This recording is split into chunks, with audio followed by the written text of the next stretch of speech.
durup. Her yeri gezdim. Geri qayıtdım nihayet.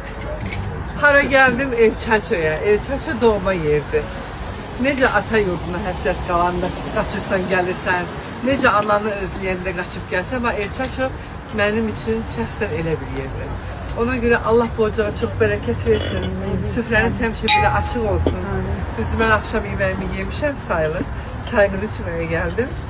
Yemədiklərimi də xahiş edirəm, paket edeyim, mən sabah evdə yiyəcəm. Sağ olun. Yuxarını göstər. Mən bura gəlməmişdən qabaq dedim ki, bir oranı göstər, bax oranı. Gel kaç, sürətim olsun. Olmaz istəyirdim, dedilər ona rezervasiyadır.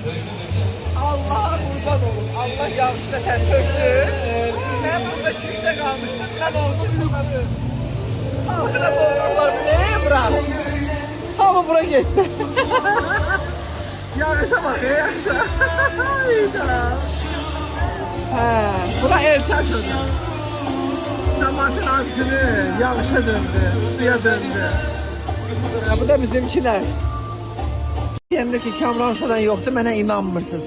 Ne var bunun içinde usta? Bunun içinde kəsmidir, glutensizdir, şekersizdir, sonra qara kişmişdir, başka hiçbir şey yoktur. Və tam Kesmikten başka yumurtanın ağı dedim. yumurtanın ağıdır, kəsmidir, glutensiz undur, sonra bir de kişmişdir, qara kişmiş. Axır un vurmusan da. Glutensiz undur. Glutensiz un neter olur? O köpeğiyle karışır. He, yaxşı. İndi bu adama bir dənə düşür. Bu nədir ki, azdır. Elə bu qədər elədir. Dadı onda. Hə? Sağ ol.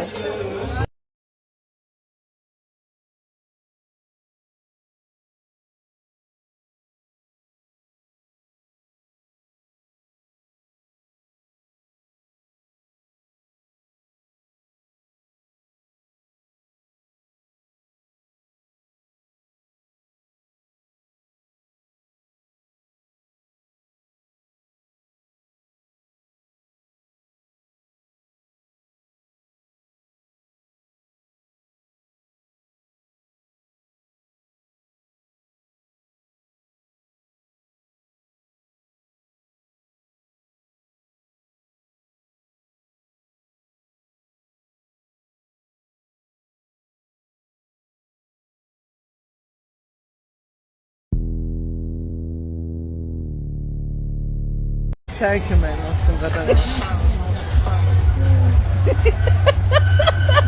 Sağ ol. Gel buraya bak. Bak. Neye bakım?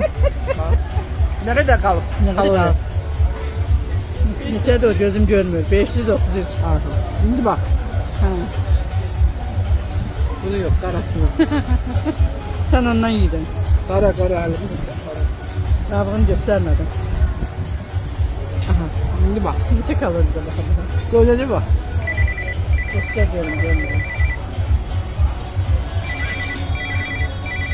69 kalori sen. Öylesin. Yani bende aşıpka yoktu. Yaxşı yiyor onda yedi. Siz bəzi qohumlara oxşuyursunuz. Başa söz qan yaddaşır. Hə, hası qohum oxşamışlar. At çək. At çək. Mən Afət Səlma qızı kimi at çəkmirəm. Sözü deyirəm, xalq şikayət eləyir, sübut yox.